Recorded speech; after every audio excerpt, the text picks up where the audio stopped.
Hello students, in this class of ours we are going to study how we can get back onto a polynomial if we are given its zeros. Also we will see how zeros and coefficients and constant term are related with each other. So for this let us say alpha and beta are two zeros and a polynomial which is quadratic polynomial can at the most have two zeros.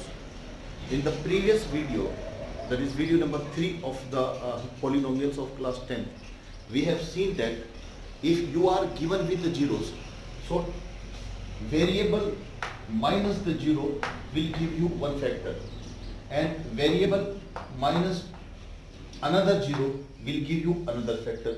Since there are two zeros, so there are two factors of this polynomial, and now if you multiply this, you will get, see, it will become x square minus beta x, then you will get minus alpha x and plus alpha beta.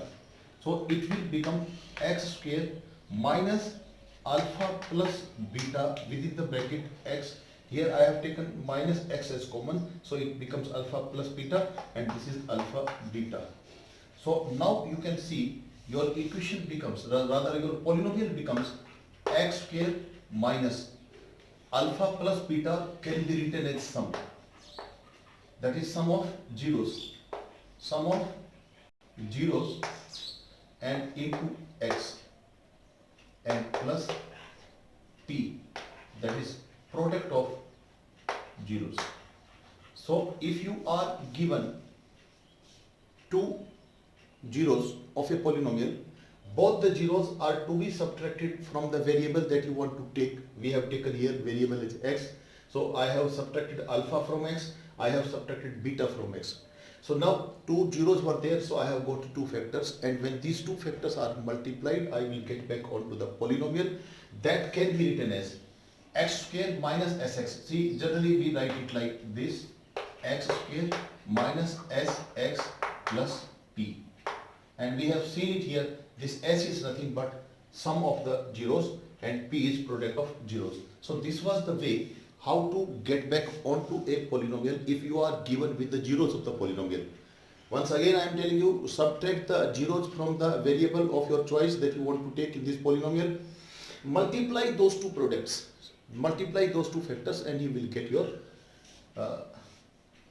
polynomial. The standard of way is getting x square minus sum of zeros into x and plus product of the zeros. This was all about. Now we will see further how this can be related with the coefficients and constant term. See, the standard form of a quadratic polynomial is ax square plus bx plus c.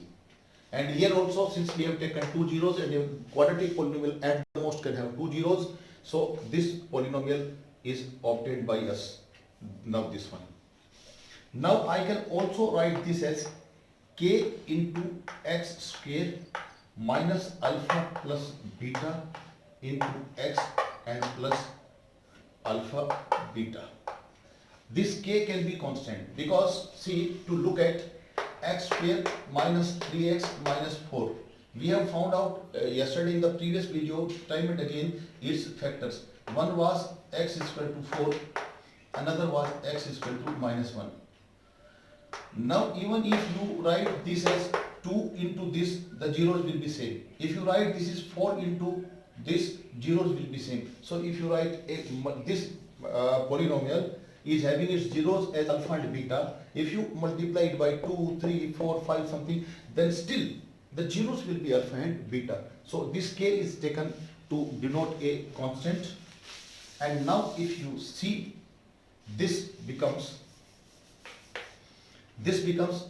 k x square minus k alpha plus beta into x and plus k alpha into beta. It has become like this. Now if you compare these two equations, polynomials, these two are compared with each other, you will find a is nothing but k, b is minus k minus k alpha plus beta, and c is nothing but k alpha beta. Now if I want to write alpha plus beta, let me take it these two terms. This, let me rub it for you now. If I am taking this minus k alpha plus beta and I write divided by k, so one way I have done b upon a. You can look at here, because this is b and this is your a. This will get cancelled, so it comes minus alpha plus beta is equal to b upon a, or you can say alpha plus beta is minus b upon a. So sum of the zeros of a polynomial is nothing but minus, and this is coefficient of x and this is coefficient of x square, because our standard polynomial is like this. So b is coefficient of x and a is coefficient of x square. So sum of the zeros of a polynomial is given by minus b by a, and this is true for a quadratic polynomial. Also we will see how the product of zeros is relative. See, if I want to get alpha and beta, that is the product. So I will write this k alpha beta divided by k, and what I have done here is k alpha beta is c and k is a. So this gets like this, and alpha into beta, that is product of zeros is equal to c upon a.